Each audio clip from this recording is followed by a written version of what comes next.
आप अपने समाज के लोगों को जल्द अज जल्द सच्चाई से अवगत कराइए। उनको बताइए कि ये किस तरह हम सब के खिलाफ है। देखने में लगता है या प्रोपेगेंडा ये किया जाता है कि ये मुसलमानों के खिलाफ है। मुसलमान चूंकि यूनिफॉर्म सिविल कोड को ज़्यादा समझते हैं और वो समझते हैं कि ये देश के लिए बहुत नुकसानदेह है, देश की एकता और अखंडता खतरे में पड़ सकती है, इसलिए वो इसका विरोध करते हैं। दूसरे शोषित समाजों के अक्सर लोग अभी इस बात को समझे हुए नहीं हैं कि ये इस कानून की हकीकत और असलियत क्या है।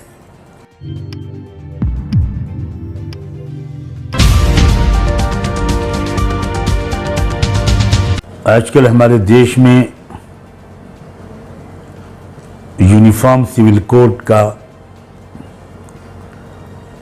मसला चर्चा में है। हमारे देश के ज़्यादातर नागरिक,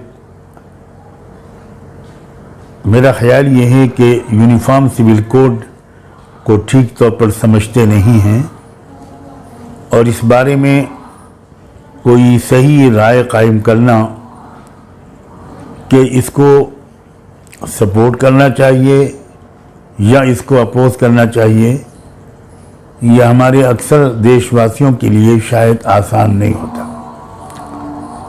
मैं इसकी ज़रूरत महसूस करता हूँ कि इस यूनिफॉर्म सिविल कोड की जो असल हकीकत है वो आपके सामने बहुत ही संक्षेप में रखूं। हमारे देश की जो बहुत बड़ी खुसूसियत है वो उसकी डाइवर्सिटी है, विभिन्नता है। इस देश में बेशुमार धर्मों के मानने वाले, बेशुमार कस्टम्स, परंपराओं पर अमल करने वाले, अलग अलग रीति रिवाज पर चलने वाले समुदाय हमारे देश में मौजूद हैं और ये इस देश को एक यूनिक मुकाम, एक अलग स्थान अदा कर देता है, ये बात देती है। पूरी विश्व बिरादरी में हमारे देश को ये एक बहुत बड़ी खुसूसियत हासिल है। अब ये कोशिश करना कि सारे लोगों के रीति रिवाज ख़त्म हो जाएं, सारे लोगों की परंपराएं मिट जाएं और 140 करोड़ की आबादी वाले देश का एक एक व्यक्ति वो गोया एक ही सिस्टम को, एक ही कानून को, एक ही परंपरा को कबूल कर ले, ये चाहा जा रहा है यूनिफॉर्म सिविल कोड के ज़रिए।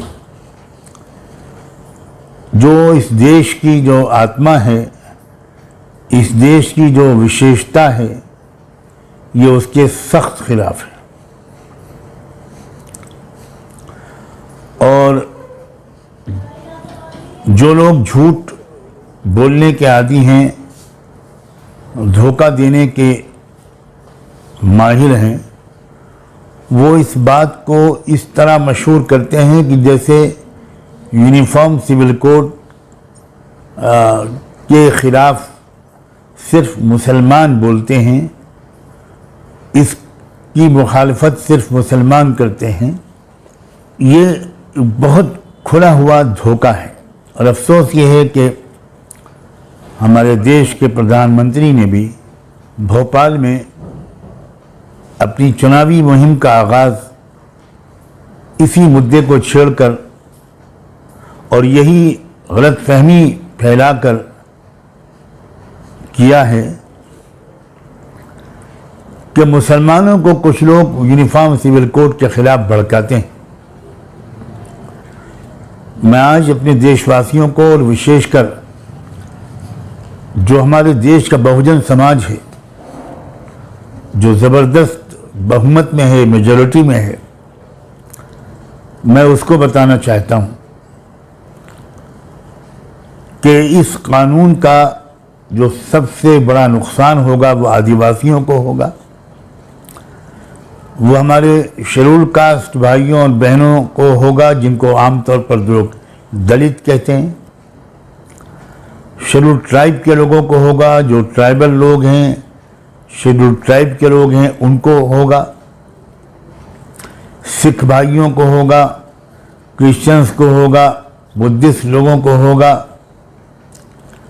अब सबकी अलग अलग कुछ आस्थाएं हैं, सबकी अलग अलग उन आस्थाओं से जुड़े हुए कानून हैं, उनके यहाँ की ट्रेडिशंस और कस्टम्स हैं, वो सब खत्म कर दी जाएंगी।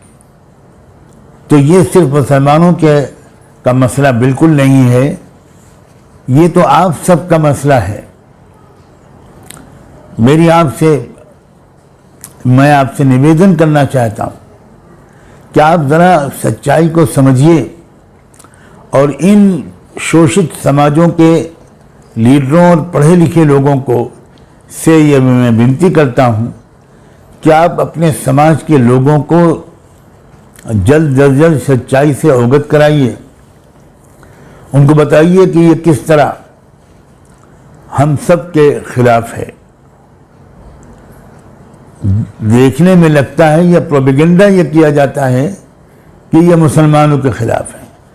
मुसलमान चूंकि यूनिफॉर्म सिविल कोड को ज़्यादा समझते हैं और वो समझते हैं कि ये देश के लिए बहुत नुकसानदेह है, देश की एकता और अखंडता खतरे में पड़ सकती है, इसलिए वो इसका विरोध करते हैं।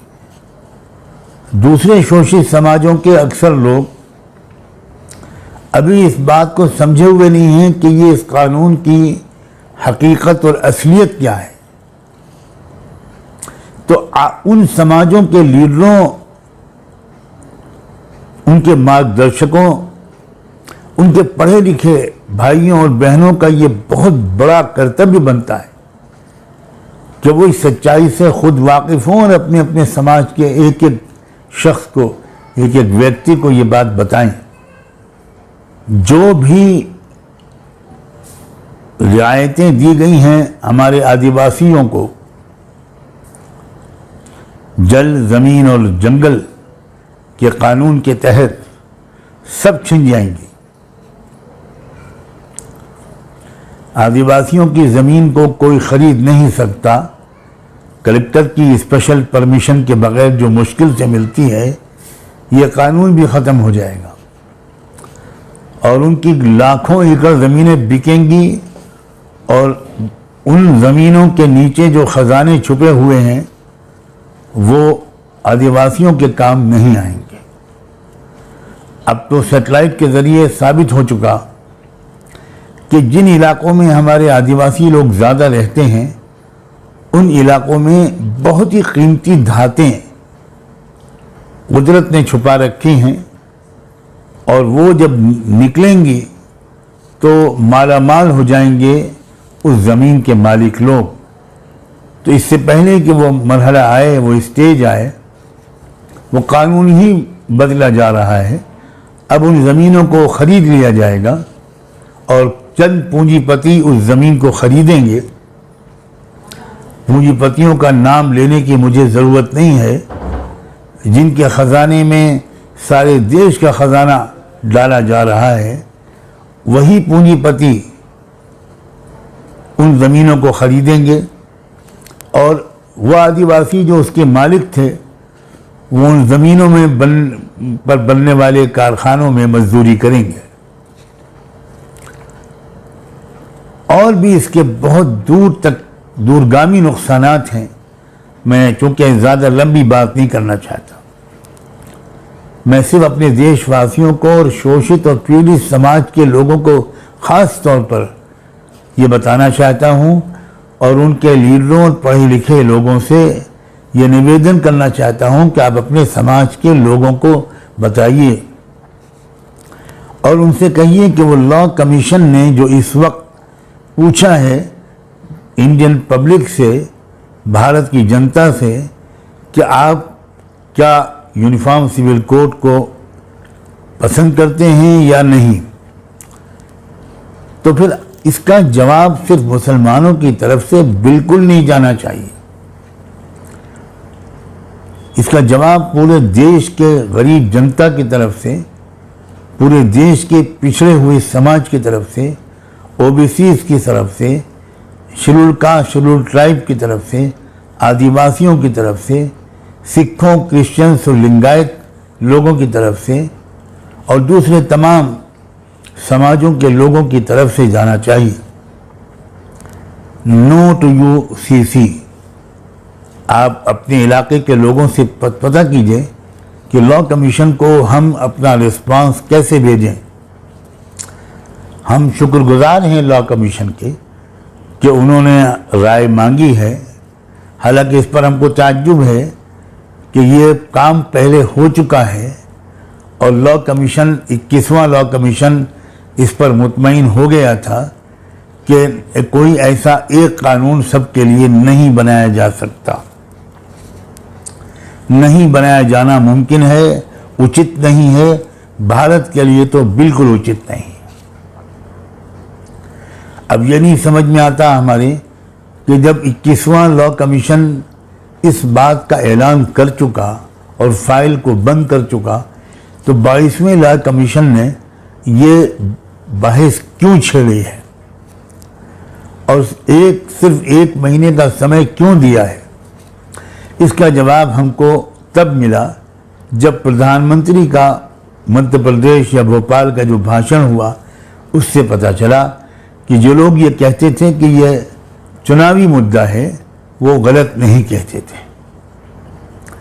एक बात कही जाती है कि हमारे संविधान में जो रहनुमा उसूल है, डायरेक्टिव प्रिंसिपल, उसमें आर्टिकल 44 में ये लिखा हुआ है कि स्टेट कोशिश करेगी कि वो सब नागरिकों के लिए एक समान कानून बनाए। अजीब बात है, ये जो डायरेक्टिव प्रिंसिपल्स हैं इसमें और भी तो बहुत कुछ लिखा हुआ है। आर्टिकल 44 से बहुत पहले बहुत कुछ और भी लिखा हुआ है। मिसाल के तौर पर आर्टिकल 38 में लिखा हुआ है कि भारत के नागरिकों की जो आमदनी होगी उसमें बहुत ज़्यादा अंतर नहीं होना चाहिए। हम इसकी कोशिश करेंगे, स्टेट इसकी कोशिश करेगी कि भारत के नागरिकों की आमदनी में बहुत ज़्यादा अंतर न हो। किसी की जो इनकम है बहुत ज़्यादा हो, किसी की बहुत कम हो, तो ये इसकी कोशिश की जाएगी कि ऐसा न हो। फिर भारत के जो नागरिक हैं उनके जो रहने सहने का जो अंदाज होगा, जो स्टेटस होगा, उसमें भी बहुत ज़्यादा ऊंच नीच नहीं होगी, इसकी भी कोशिश की जाएगी। सारे ही नागरिकों को कमाने के एक से उपाय दिए जाएंगे ताकि सबकी आमदनी तकरीबन बराबर हो, आप बहुत ज़्यादा फर्क ना हो। अगर मैं इंग्लिश में पढ़ूं तो उसमें लिखा हुआ है आर्टिकल 38 में कि reducing income inequality, status imbalance and other social issues are at the core of this principle. फिर आगे ये भी लिखा हुआ है आर्टिकल 39 में कि securing adequate means of livelihood for the citizens by providing equitable material resources to everyone and striving for equal work pay for both men and women. Article 41 में ये भी लिखा हुआ है, यानी आप सोचिए कि मर्दों, पुरुषों और महिलाओं दोनों को एक सी गया आमदनी हो, एक बराबर तनख्वाह मिले। आज तक हमारे देश में जो हो रहा है वो हम देख रहे हैं कि वही काम एक महिला करती है तो उसको कम तनख्वाह दी जाती है, वही काम एक पुरुष करता है तो उसको ज़्यादा तनख्वाह दी जाती है।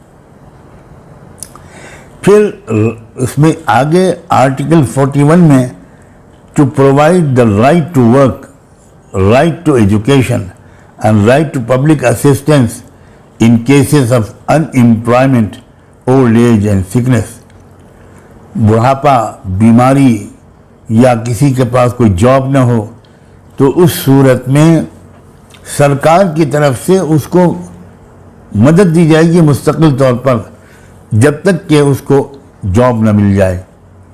आर्टिकल 46 वो जो कमज़ोर तबकात हैं हमारे देश के, वो शोषित पीड़ित लोग जो पिछड़ गए हैं, पिछड़े हुए लोग, OBCs, SC STs, other weaker sections, उसमें ये हिदायत दी जाती है, डायरेक्शन है उसमें कि कोई भी समाजी भेदभाव इन पिछड़े हुए लोगों के साथ नहीं होने दिया जाएगा।